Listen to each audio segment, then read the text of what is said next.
வணக்கம், welcome to லேத ஸ்டோ. எல்லாம் வல்ல முருகப்பெருமானின் திருவருளால் இன்றைக்கி சனி திசை நடக்குது. அதே மாதிரி பார்த்திங்கன்னா எனக்கு 7 சனி அஷ்டம சனி நடக்குது. ஆனால் பார்த்திங்கன்னா அந்த டைமில் எனக்கு பாபகாதிபதி திசை நடக்குது. அதனால் எனக்கு எது செஞ்சாலும் அதில் ஒரு பிரச்சனையாகவே இருக்குது. அப்படிங்கிறவங்க வந்து பார்த்திங்கன்னா திருக்கொல்லிக்காடு பொங்கு சனி பகவானை வழிபாடு செய்யலாங்க. இங்கே இருக்கிற பொங்கு சனி பகவான்கிட்ட நம்ம போய் வழிபாடு செய்யும் பொழுது கண்டிப்பாக நம்ம வாழ்க்கையில் முன்னேற்றத்தை கொடுக்கக்கூடிய வருங்க சனி பகவான். சரிங்களா? அது ஏன்னா சனி திசை நடந்தாலே பார்த்தீங்கன்னா உங்களுக்கு சனி கொடுப்பார் எவர் தடுப்பாருன்னு சொல்லுவாங்க. சனி பகவான் வந்து நல்ல தொழில்காரகன் இல்லைங்களா? அவர் வந்து செய்யும் பொழுது நம்மளுக்கு நல்ல இடத்துல இருந்துட்டாரு அப்படின்னு சொன்னால் கண்டிப்பாக எல்லாத்தையுமே நல்லபடி கொடுத்துருவாருங்க. ஏன்னா பாபகாதிபதி வீட்டில் இருந்தாலும் சரி, பாபகாதிபதி திசை நடந்துட்டு இருக்க புத்தி நடந்தாலும் சரி, ஏதோ ஒரு சின்ன சின்ன பிரச்சனைகள் இருக்குங்க.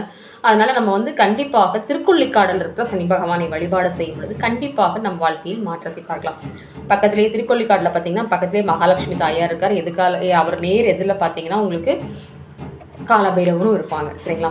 அப்போ வந்து உங்களுக்கு இந்த திருக்கொல்லிக்காடில் என்ன ஒரு இதுனா, சிவபெருமான் கிட்ட என்னை பார்த்தா எல்லாம் ஒரு மாதிரி பயந்துக்கிறாங்க, நான் சனி திசை நடக்குது, நான் சரியான சனி நடக்குது அப்படின்னு அவர்கிட்ட வந்து அவர் தவம் இருந்து கேட்டதுனால அது அவர் வந்து சிவபெருமான் அருளியது தான். அவர் குபேர மூலையில் பொங்கு சனி பகவானாக அவருக்கு அருள் புரிஞ்சதுனால தான் அவர் அங்கே பொங்கு சனீஸ்வர பகவானாக இருக்கிறாருங்க.